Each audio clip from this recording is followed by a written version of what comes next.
Hi, I am Sayyid Rashid from Ahlewaid High School and Junior College, Kotla Alija, Hyderabad. You are watching our YouTube channel named as Ahlewaid High School and Junior College. Welcome to my video to all students as well as viewers. Today just we are continuing our class 9th physics chemistry, our chapter number 6, and the name of the chapter as we know that is matter pure. In today's topic we will going to learn few things related to the solution things about the solution, that is factors affecting the rate of dissolving. That means which are the factor which can affect the rate of dissolving.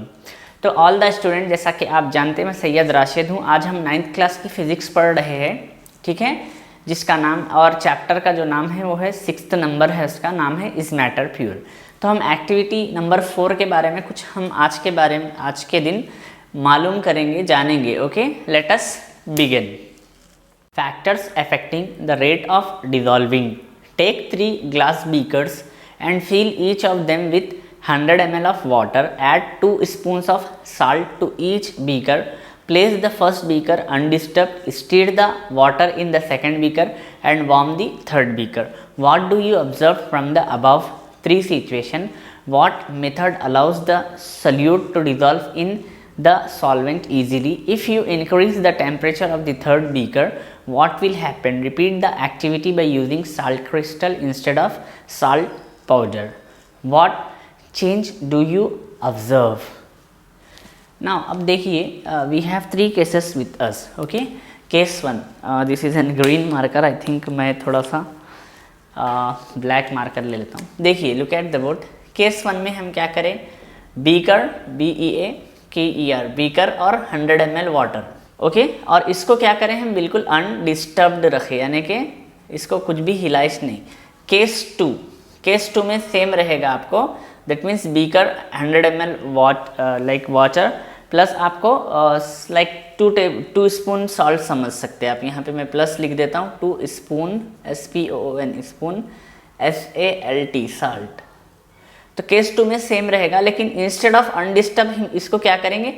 STIR stir करेंगे, यानी कि हम उसको हिलाएंगे.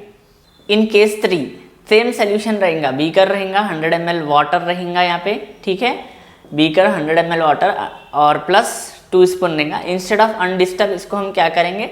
Warm यानी कि इसको गर्म करेंगे, उसका टेम्परेचर बढ़ाएंगे. अब आप देखिए, तीनों में से किस में जल्दी डिज़ोल्व हो जाएगा? तो आप आंसर आप खुद समझ के बोल सकते कि ये सेकंड केस में जल्दी से डिज़ोल्व हो जाएगा स्टीर करने पर. वेरस थोड़ा सा वार्म करने पे थोड़ा हल्लू यानी कि आपको डिज़ोल्व होगा. वेरस थर्ड नंबर पे इनो आ जाएगा. अगर सीक्वेंस के हिसाब से अगर हम देखेंगे तो मैं थोड़ा रेड मार्कर से, ये फर्स्ट पे जल्दी डिज़ोल्व होगा, ये सेकेंड पे होंगे, ये थर्ड वाला बहुत ही देर होगा डिज़ोल्व होने, या फिर वो डिज़ोल्व होगा ही नहीं. अगर चेके आप सॉल्ट पाउडर लेना है, पहले केस में क्या है? 2 स्पून सॉल्ट पाउडर लिया आपने. सेकंड केस में क्या करिए? सॉल्ट क्रिस्टल लीजिए, लेके करिए सेम थिंग्स. तो आप क्या चेंज ऑब्जर्व करते? What change do you observe? Now coming to the theme of the activity. जो एक्टिविटी की थीम है उसकी तरफ जाएंगे हम, कि फैक्टर कौन से फैक्टर्स है इसको अफेक्ट कर रहे हैं, किसको? सॉल्युबिलिटी ऑफ सोल्यूशन को. From this activity we can conclude that the temperature, size of the solvent particle and stir are some of the factors that affect the rate of solubility of solute in a solvent. अब जैसा कि आप देख सकते हैं, जैसा मैं अभी जो आपको हमारी लैंग्वेज में समझाया था वही आपके रीडर में बताया जा रहा कि यहाँ पे जो स्टीरी होना या फिर वार्म होना, इन लोगों का अफेक्ट कर रहे हैं. किसको अफेक्ट कर रही? सॉल्युबिलिटी को, यानी कि उसकी जो डिज़ोल्व किस तरीके से होना चाहिए उसको लोग अफेक्ट कर रहे हैं. जल्दी जल्दी डिज़ोल्व हो जा रहा. You know that solubility is the measurement of amount of solute that dissolve in a solvent of a certain temperature. If solution is said to be dilute and if the amount of solute present is more, the solution is said to be concentrated. जैसा कि ये already मैं आपकी पिछली नशिश यानी पिछली session में बता दिया था कि अगर सल्यूट कम रहा, एग्जाम्पल देता हूँ मैं, जैसा कि अगर आप 100 ml वाटर है उसके अंदर सिर्फ 1 स्पून आप साल्ट या फिर शुगर डालें, तो इस टाइप के आपको यानी कि सॉल्यूशन को डाइल्यूट सॉल्यूशन कहते हैं. नेक्स्ट केस 100 ml अगर वाटर रहा, अगर आप 5 स्पून्स या 10 स्पून्स उसके अंदर शुगर या फिर साल्ट डाल दिया गया, तो इस टाइप के सॉल्यूशंस क्या होंगे, कॉन्सेंट्रेटेड सॉल्यूशन रहते। There are many ways of expressing the concentration of solution, we learn only about 2 of those. यानी कि कोई सॉल्यूशन को अगर हमको एक्सप्रेस करना है या समझाना समझना है तो बहुत सारे रास्ते हैं जिनमें से हम सिर्फ 2 ही लर्न करें। वो 2 क्या है, एक है द कॉन्सेंट्रेशन ऑफ सॉल्यूशन और एक है आपका डाइल्यूट, यानी डाइल्यूट होता है, कॉन्सेंट्रेशन होता है। नाउ अगर कोई सल्यूट और सॉल्वेंट के बीच में अगर रिलेशन दिखाना है तो किस तरीके से निकाला जाए, तो देखिए, listen carefully. The concentration of solution can be defined as the amount in grams mass of the solute present in 100 grams of mass solution or the amount mass in grams of solute present in the 100 ml of the solution। जब भी जो concentration मालूम करते हैं हम solution का, वो usually हम क्या करेंगे, सल्यूट आपको 100 ग्राम्स प्रेजेंट रहना है और उसका जो सॉल्यूशन है वो भी 100 ग्राम्स रहना है, उस तरीके से हम निकालेंगे। तो 3 अलग अलग उसके कैटेगरी या फॉर्मूलेस बन सकते हैं, जैसा आपको ऑलरेडी मैं बोर्ड पे लिखा दिया। एक मास परसेंटेज ऑफ सल्यूट, यानी सल्यूट का मास कितना है, मास किसे कहते हैं ऑलरेडी मैं समझा दिया था। Mass is the matter which is consist in an object, जो ऑब्जेक्ट में जितना भी मैटर मौजूद रहता है, एग्जिस्ट रहता है, उसे मास कहते हैं हम। तो मास परसेंटेज ऑफ सल्यूट क्या होता, मास of solute by mass of solution into 100। इसके बाद नेक्स्ट क्या है, वॉल्यूम परसेंटेज ऑफ सल्यूट, यहाँ पे नॉट सॉल्वेंट, ये हमको वॉल्यूम परसेंटेज ऑफ सल्यूट ही देखना है। तो वॉल्यूम परसेंटेज ऑफ सल्यूट क्या होता है हमारे पास, तो देखिए उसका एक फार्मूला टाइप क्या है कि volume of solute by mass of solution into 100। Same mass by volume percentage of solution is equals to mass of solute by volume of solution into 100. Now you might have raised a question, sir, you are saying that this is an terms or relation between the mass, volume and volume percentage. So what is the use, इसका use क्या रहेगा और ये कहाँ पे काम आएगा। तो as of now you have to copy this like case 1, case 2, case 3 by writing activity number 4, as well as you need to copy these 3 formulas. On the basis of this I will going to solve one problem so that you may understand more, okay।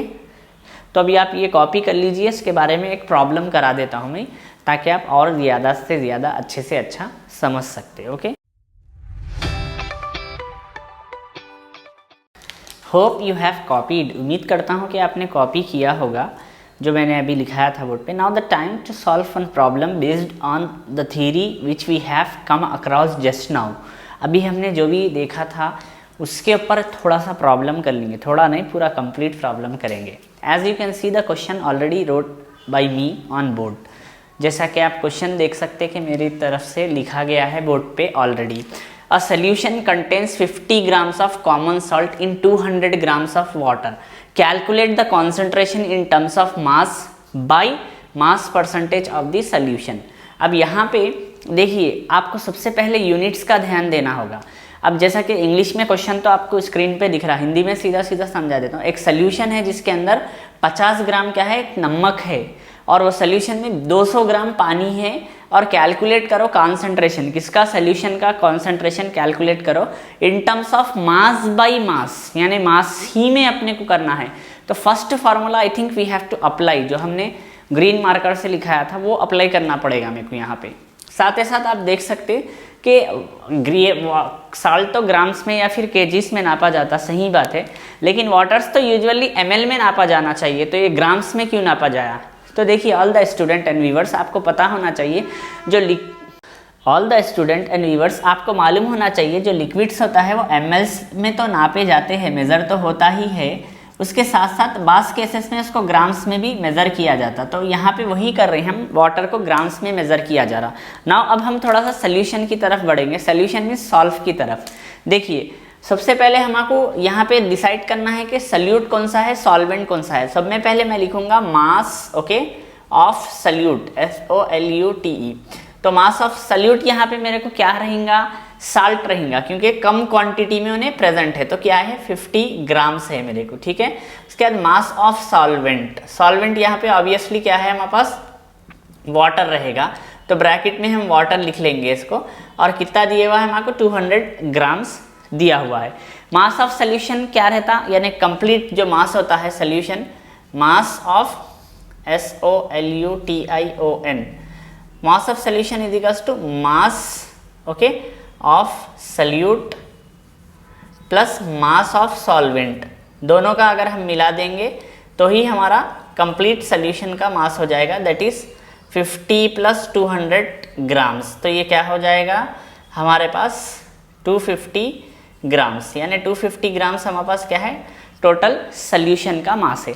Mass percentage of solution, अब mass percentage निकालना है। Percentage देखिए, एक formula जो already हमने कर लिया था, मास परसेंटेज, यहाँ पे परसेंटेज को मैं शॉर्ट फॉर्म में लिख रहा हूँ, मास परसेंटेज ऑफ सोल्यूशन। आप चाहे तो आप पूरा सा ये स्पेलिंग लिख सकते हैं, PERCENTAGE instead of this symbol, ये सिंबल के बजाय ये पूरा आप स्पेलिंग भी लिख सकते।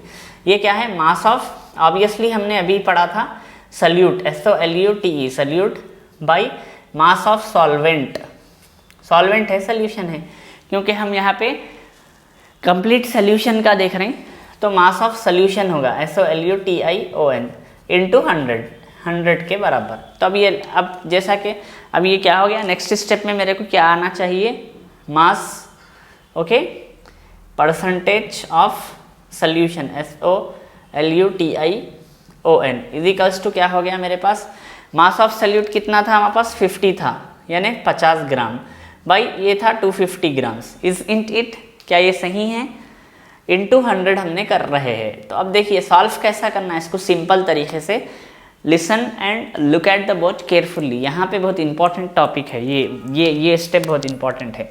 इसको मैं शायद ग्रीन पेन से करा दूँ, ग्रीन मार्कर से। 0 0 कट हो गया, 25 1 जा, 25 2 जा हो गया, देन 2 इंटू 10 कितना होता है हमारे पास, फाइनल आंसर क्या आया हमारे पास 20। अब यूनिट क्या लिखेंगे अपन, ग्राम लिखेंगे, ml लिखेंगे, क्या लिखेंगे, तो यहाँ पे 20% लिखना है। तो therefore mass percentage of solution is 20, बल्कि आप लास्ट में एक स्टेटमेंट लिख सकते हैं, therefore mass percentage of SOLUTION solution is 20%। Done. तो मैं थोड़ा सा फिर से समझा देता हूँ, जैसा कि आपको क्वेश्चन दिख रहा है जिसमें सल्यूट सॉल्वेंट दिया हुआ है, मेन हम आपको फाइंड करना है मास परसेंटेज ऑफ सोल्यूशन, ठीक है। उसके लिए देखिए, सबसे पहले मैंने मास ऑफ सल्यूट यानी सॉल्ट का 50 ग्राम लिख लिया, मास ऑफ सॉल्वेंट वाटर 200 ग्राम लिख दिया। मास ऑफ सोल्यूशन क्या होगा, मास of solvent plus mass of salute, यानी दोनों को मिला के होगा, सल्यूट और सॉल्वेंट मिला के 50 plus 200 grams equal to 250 grams हो गया। मास परसेंटेज ऑफ सोल्यूशन एक फार्मूला है हमारे पास, जैसा आप देख सकते, ठीक है। Mass percentage of solution is equal to क्या हो गया, mass of solute by mass of solution into 100, वो फार्मूला हमने लिख लिया। After writing that formula we have done with the step, mass percentage of solution is equals to mass of salute कितना है हमारे पास 50 ग्राम है, वो हमने लिख लिया। मास ऑफ सोल्यूशन कितना है 250 ग्राम है, लिख लिया हमने, इंटू 100। 100 कहाँ से आया, this is from formula itself, ये फार्मूले का 100 है। ये 0 0 कट हो गया, 25 1 जा, 25 2 जा हो गया, then 2 into 10 20, therefore mass percentage of solution is 20%। So hope you understood, उम्मीद करता हूँ आपको ये समझने आ गया होगा। और साथ ही साथ ये भी मैं आपको बोलना चाह रहा हूँ कि एक कुछ सेकंड्स के लिए आपको यहाँ पे एक क्वेश्चन दिख रहा होगा, ये क्वेश्चन आपको जो यहाँ पे दिख रहा है स्क्रीन के नीचे, ये क्वेश्चन को आपको खुद से सॉल्व करना है, ओके।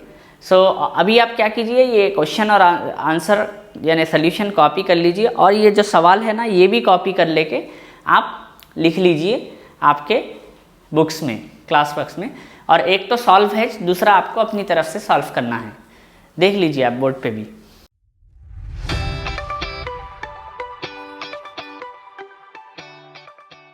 तो आपने ये कॉपी कर लिया होगा, साथ ही साथ जो मैंने नीचे लगाया था क्वेश्चन वो भी थोड़ा सा वीडियो को रिवाइंड करके वो सेकंड वाला क्वेश्चन था वो भी लिख लीजिए, और उसको आपको खुद से सॉल्व करना है।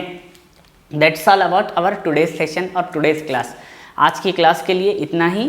We will going to continue our class 9th physics chemistry chapter number 6 is matter pure in our next sessions or next classes. Hope you are understanding well. 9th class student, make sure you need to work hard. आपको मेहनत करना होगा on physics, इस physics पे, क्योंकि पहली दफ़ा कई सारे अलग अलग चैप्टर्स आपको यहाँ पे टच हो रहे हैं. क्योंकि जहाँ तक मैं समझ रहा हूँ, motions, law of motions, gravitation के बाद आपको रहा है जैसा कि इस मैटर प्योर, ये लिटरली आप लाइफ में फर्स्ट टाइम पढ़ रही. कौन सी भी चीज़ फर्स्ट टाइम पढ़े तो समझने नहीं आती, वो एक बाई नेचर रहता है, ह्यूमन टेंडेंसी. उसको समझने के लिए फिर 1 से 2 खुद मेरे वीडियो 1 से 2 खुद सुनो, आप 1 से 2 खुद प्रैक्टिस करो तो ही आप ना समझ सकते. Okay, that's all. Maintain notes. Take care. Have a great time. I am Sayyid Rashid, physics and chemistry teacher and lecturer in this organization. You are watching our YouTube channel named as Ahle Baith High School and Junior College. Thank you.